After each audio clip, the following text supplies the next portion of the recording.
Welcome to our hello YouTube नमस्ते channel. साथीहरु, स्वागत छ तपाईहरुलाई हाम्रो YouTube channel Nepal engineers Loksewa सोलुसनमा। आजको भिडियोमा तपाईहरुको लागि लोकसेवा नोट्स जुन कि सिभिल इन्जिनियर, सब इन्जिनियर र असिस्टेन्ट सब इन्जिनियरको लागि अति नै आवश्यक छ र यसमा चाहिँ के हुन्छ भन्दाखेरि लोकसेवा नोट्स भनेर लेख्न सक्नुहुन्छ। लोकसेवा नोट्स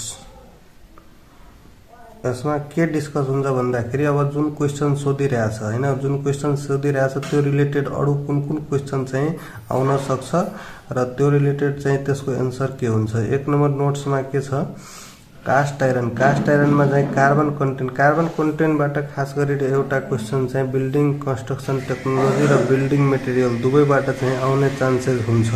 त कास्ट आइरनमा के छ, कार्बन कन्टेन्ट चाहिँ 2 देखि 5% हुन्छ। रट आइरनमा के छ, जस्तै रट आइरनमा 0.05 देखि 0.15% सम्म चाहिँ रट आइरनमा हुन्छ भने स्टीलमा चाहिँ 0.15 देखि 1.5% सम्म हुन्छ। फेरि माइल्ड स्टील तोकेको छ भने 0.15 टु 0.3% हुन्छ र पिग आइरनको लागि चाहिँ 3.5 टु 4% हुन्छ। मेनली चाहिँ स्टीलको यो वाला माइल्ड स्टील र यो चाहिँ रट आइरनको चाहिँ सोधेको छ कतिचोटी र 0.05 म्याक्सिमम सोध्दाखेरि 0.15% है।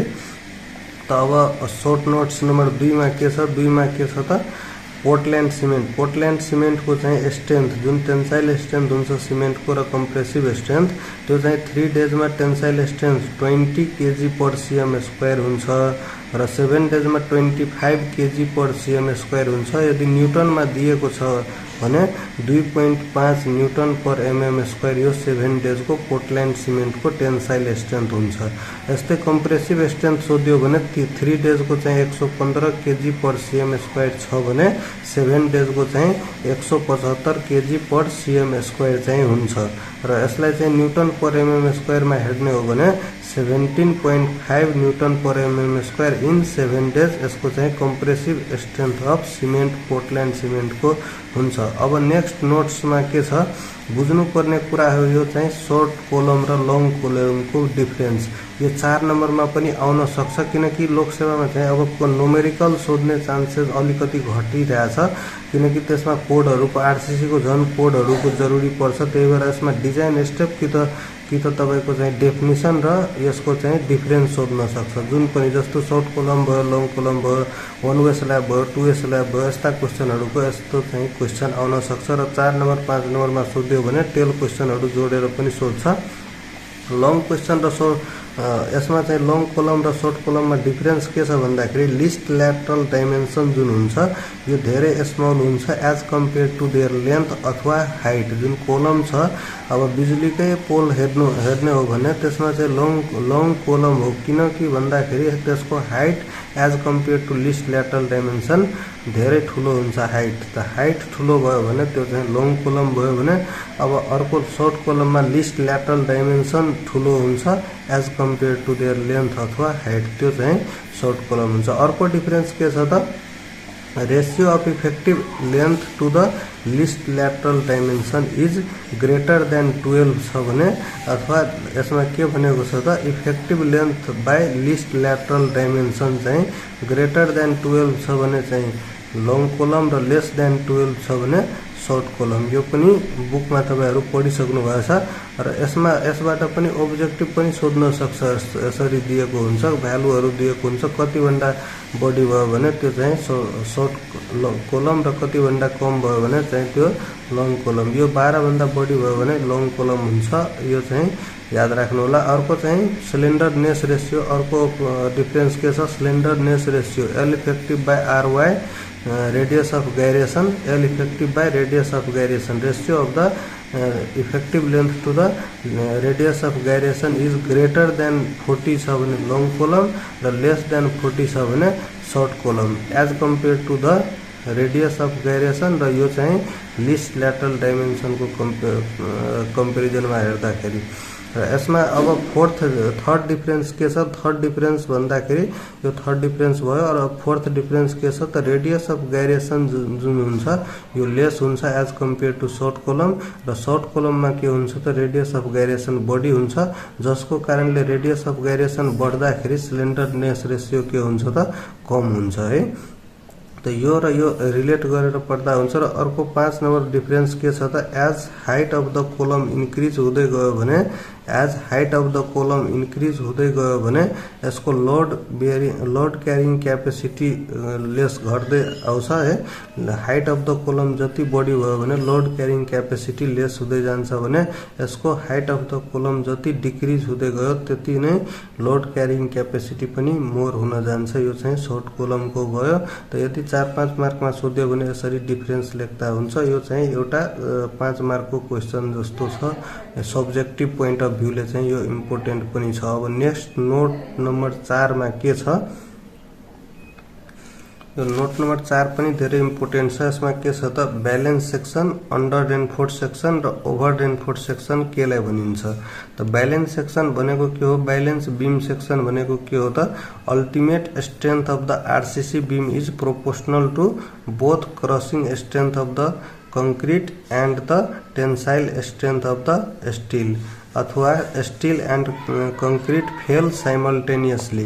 त्यस्तोलाई साइमल्टेनियसली भनेको स्टील र कंक्रीट दुवै चाहिँ एकैचोटि फेल हुने, त्यो चाहिँ ब्यालेन्स सेक्सन हो। Ultimate strength of the RCC beam is proportional to the both crushing strength of the concrete and tensile strength of the steel. त्यस्तै अब अंडर रेनफोर्स सेक्सन भनेको के हो भन्दाखेरि ultimate strength of the RCC beam is proportional to the crushing strength of the steel. Crushing strength of the स्टीलसँग directly proportional हुन्छ, जसमा चाहिँ steel fail first. Under reinforce सेक्सनमा यति मात्रै बुझ्नु, स्टील पहिला फेल हुन्छ भने ओभर रेनफोर्स सेक्सनमा के हुन्छ त?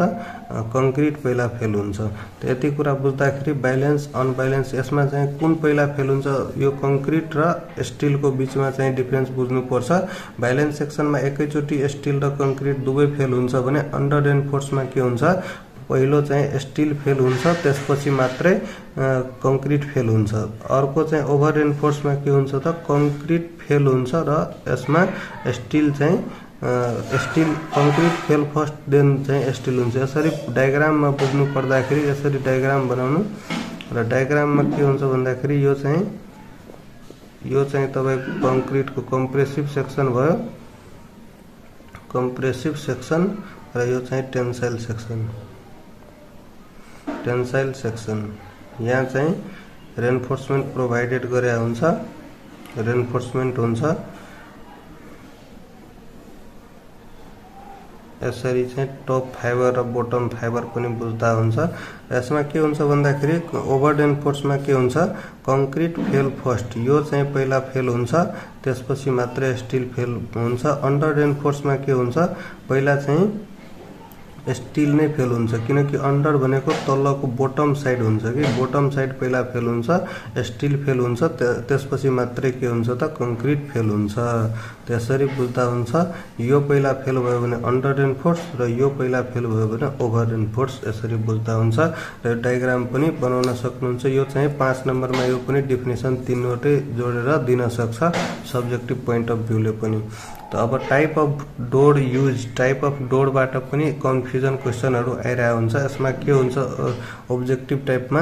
अब जेनरली प्रोभाइडेड इन बाथरूम भयो भने त्यस्तो क्वेसनमा छ भने जेनरली प्रोभाइडेड इन बाथरूम त त्यो चाहिँ लोवर्ड डोर हुन्छ भने LOUVERED लोवर्ड डोर हुन्छ भने फ्लस डोर चाहिँ डाइनिङ रुममा चाहिँ प्रोभाइड गरिन्छ। कुन डोर कहाँ प्रोभाइड गरिन्छ यति चाहिँ थाहा हुनु पर्यो। र रिभल्भिङ डोर चाहिँ जुन चाहिँ सिनेमा हलमा शपिङ मलहरूमा चाहिँ रिभल्भिङ डोर चाहिँ प्रोभाइड गरेको हुन्छ मेट्रो स्टेसनहरू। स्लाइडिङ डोर जुन छ त्यो चाहिँ सोरुमहरूमा चाहिँ युज भएको हुन्छ। र कोल्याप्सिबल डोर जुन हुन्छ त्यो चाहिँ मेन गेटहरूमा प्रोभाइड गरेको हुन्छ। र स्विङ्गिङ डोर यो कोल्याप्सिबल डोर चाहिँ मेन गेटहरुमा प्रोभाइड गर्ने गर्छ र स्लाइडिङ डोर चाहिँ शोरूमहरुमा र स्विङ्गिङ डोर जुन छ swinging door entrance in the air conditioning बिल्डिङमा चाहिँ प्रोभाइड गरे हुन्छ। र अब नोट्स नम्बर 6 मा के छ public procurement act was enacted. Public procurement act चाहिँ यो 2063 साल विक्रम सम्वत 2063 सालमा र रेगुलेसन चाहिँ 2064 सालमा चाहिँ भएको थियो। एक्ट सोध्दाखेरि 2063 साल, एक्ट सोध्दाखेरि 2063 साल, रेगुलेसन सोध्दाखेरि 2064 साल भन्नु होला। अब 7 नम्बरमा के छ यो पनि इम्पोर्टेन्ट क्वेशन छ strength of the concrete. Strength of the concrete कति दिनमा चाहिँ कति हुन्छ, कति % हुन्छ त्यो चाहिँ रहेको छ। यसमा पनि कति जनाले चाहिँ ऑब्जेक्टिभ मात्रै पढ्नु भएछ भने यो चाहिँ कुनै अर्को दिनको सोध्यो भने त्यसपछि उहाँहरुले चाहिँ दिन सक्नुहुन्न जवाब। त्यही भएर यो चाहिँ यो चीजहरु डिटेलमा पढ्नु पर्ने हुन्छ। अब स्ट्रेन्थ अफ द कंक्रीटमा 3 डेजमा चाहिँ 40%, 3 डेजमा 40% हुन्छ भने अब 7 डेजमा चाहिँ 65% हुन्छ। 65% 7 डेजमा हुन्छ। त्यस्तै अब 21 डेजमा कंक्रीटको स्ट्रेन्थ चाहिँ कति हुन्छ त 21 डेजमा चाहिँ 90% चाहिँ कंक्रीटले स्ट्रेन्थ गेन गरिसकेका हुन्छ र 28 डेजमा चाहिँ लगभग 100% चाहिँ एज्युम गरिन्छ र यो चाहिँ कोडमा एज पर कोड पनि त्यतिकै छ। र यो 3 महिनामा अथवा 90 डेजमा के छ त 115%, 15% ले 3 महिनामा इन्क्रिज हुन्छ भने त्यस्तै 6 महिनामा 180 दिनमा के हुन्छ त 120% ले इन्क्रिज हुन्छ अथवा 20% ले इन्क्रिज हुन्छ एज कम्पेयर टु 28 डेज। र यो कम्पेरिजन गरेर पनि सोध्न सक्छ ratio of the concrete strength of the concrete as compare to 28 days यो चाहिँ सोध्न सक्छ। त यसरी चाहिँ सोध्यो भने जस्तो कि 6 महिनालाई 1 महिनामा चाहिँ यसरी चाहिँ रेशियो सोध्दाखेरि कति हुन्छ त 120/100 गर्दाखेरि कति हुन्छ 1.120/100 कति हुन्छ त एउटा 0 1.2 यसरी पनि रेशियोले पनि सोध्न सक्छ। यस्तै 6 महिना अथवा 1 सालको ratio as compare to 28 days या त 3 महिना या त के हुन्छ त यो चाहिँ 7 डेज र 28 डेज को पनि सोध्न सक्छ र 7 डेज र 28 डेज को पनि यसरी चाहिँ कम्पेरिजन गरेर रेशियो गरेर सोध्न सक्छ। यदि तपाईहरुलाई यो थाहा छ भने चाहिँ गर्न सक्नुहुन्छ। यो 1 सालमा चाहिँ 30% ले कंक्रीटको स्ट्रेन्थ इन्क्रिज हुन्छ। त कंक्रीटको स्ट्रेन्थ चाहिँ कति दिनमा के हुन्छ यो चाहिँ कुन मेथडबाट क्यूब बक्स बनाएर त्यसपछि क्यूब बनाएर त्यसपछि कम्प्रेसिभ स्ट्रेन्थ टेस्ट CSTM बाट चाहिँ चेक गरिन्छ। यो पनि याद राख्नु होला। र 8 नम्बरमा के छ 8 नम्बरमा एसिलेटर केलाई भनिन्छ त डिक्रिज सेटिङ टाइम अथवा फास्ट रियाक्सन हुन्छ। एसिलेटरले के काम गर्छ त कंक्रीटको रियाक्सनलाई के गर्छ त फास्ट गराउँछ र क्याल्सियम क्लोराइड त्यसको लागि एउटा केमिकल युज गर्नुपर्छ र अर्को चाहिँ सोडियम सिलिकेट। जनरली युज हुने चाहिँ क्याल्सियम क्लोराइड हो जुन कि रेट अफ रियाक्सनलाई के गर्दिन्छ त फास्ट गर्दिन्छ र कम समयमै के हुन्छ त कंक्रीट चाहिँ सेट हुन्छ। त्यो चाहिँ एसिलेटर हो भने रिटार्डर भनेको के हो त यो सेटिङ टाइमलाई चाहिँ इन्क्रिज गराउँछ। अलिकति टाइम बढी लिन्छ सेटिङ हुन। एसिलेटरको काम र रिटार्डरको काम त बुझ्नुभयो। रिटार्डरले के गर्छ त टाइमलाई बढाउँछ रेट अफ रियाक्सनको टाइमलाई बढाउँछ इन्क्रिज। यो के हुन्छ त जिप्समबाट हुन्छ। जिप्सम हालेको हुन्छ कंक्रीटमा त्यसपछि के हुन्छ त रेट अफ रियाक्सनलाई चाहिँ स्लो गर्छ र यो चाहिँ सेटिङ टाइम चाहिँ इन्क्रिज गराउँछ। यस्तै अब 9 नम्बर इम्पोर्टेन्ट पोइन्ट जुन कि हरेक इन्टरभ्यूहरुमा पनि प्राइभेट सेक्टरको इन्टरभ्यूहरुमा पनि यो चाहिँ सानोतिनो कुरा हो सोध्न सक्छ र यो चाहिँ लोकसेवा पोइन्ट अफ भ्यूले पनि जरुरी छ। यो चाहिँ ग्रेड अफ कंक्रीटबाट पनि एउटा क्वेशन आउने चान्सेस हुन्छ। यो ती क्वेशनहरुबाट एउटा न एउटा आउँछ। यो 3वटा पोइन्टको लास्टको जुन हेर्नुभयो यो जति पनि पोइन्ट भनिरहेको छु र अर्को पार्टहरुमा पनि जति पनि पोइन्ट आउँछ त्यो चाहिँ एज पर लोकसेवाको डिटेल चाहिँ एक्सप्लेनेसन हुनेछ। तपाईहरु यो चाहिँ माइन्ड गर्नु होला र त्यसपछि यो पोइन्टहरु रिमेम्बर गर्नु होला। र पार्ट 2 चाहियो भने तपाईहरु कमेन्ट राख्न सक्नुहुन्छ। त्यसपछि मात्र 10 देखि अगाडि म पार्ट 2 पनि लिएर आउँछु।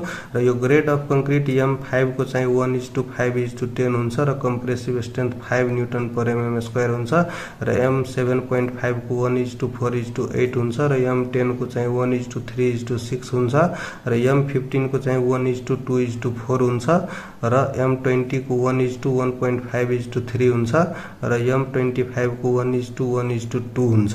र अर्को लास्ट पोइन्ट नम्बर आजको यो भिडियोको पार्ट 1 को चाहिँ लास्ट पोइन्टमा के छ त कम्प्रेसिभ स्ट्रेन्थ अफ क्यूब टेस्टबाट थाहा हुन्छ, मैले अघि पनि भनिसके हो। र अर्को टेस्ट त सिलिन्डर टेस्टबाट र क्यूब टेस्टबाट चाहिँ कम्प्रेसिभ स्ट्रेन्थ नम्बर 10 मा के छ त कम्प्रेसिभ स्ट्रेन्थ केबाट चाहिँ फाइन्ड आउट गर्न सकिन्छ। एउटा चाहिँ क्यूब टेस्ट छ भने अर्को चाहिँ सिलिन्ड्रिकल टेस्ट हुन्छ, अर्को एउटा चाहिँ क्यूब बनाएर त अर्को सिलिन्डर सेप बनाएर टेस्ट हुन्छ। त टेन्साइल टेस्ट चाहिँ कसरी हुन्छ, टेन्साइल स्ट्रेन्थ चाहिँ के हो भन्दाखेरि फ्लेक्सरल टेस्ट हुन्छ र स्प्लिट सिलिन्डर टेस्ट हुन्छ। र वाटर सिमेन्ट रेसियो चाहिँ कसरी टेस्ट गरिन्छ त स्लम्प टेस्टबाट, अनि यो चाहिँ सीएफ टेस्टबाट र अर्को चाहिँ भिभिड एप्राटस टेस्टबाट र यो चाहिँ फ्लोट टेबल टेस्ट अथवा चाहिँ एउटा चाहिँ फ्लोटिङ टेबल जस्तो हुन्छ त्यो फ्लोट टेबल टेस्टबाट पनि हुन्छ। कम्प्याक्सन फ्याक्टर टेस्ट भयो र स्लम्प टेस्ट भयो, यो चाहिँ फ्लोट टेबल टेस्ट हुन्छ एउटा, त्यो चाहिँ भाइब्रेसनद्वारा हुन्छ। यसरी चाहिँ 10 वटा पोइन्ट हामी आज डिस्कस गर्यो पार्ट 1 मा, र पार्ट 2 मा चाहिँ फेरि 10 वटा point part For part 2 comments now.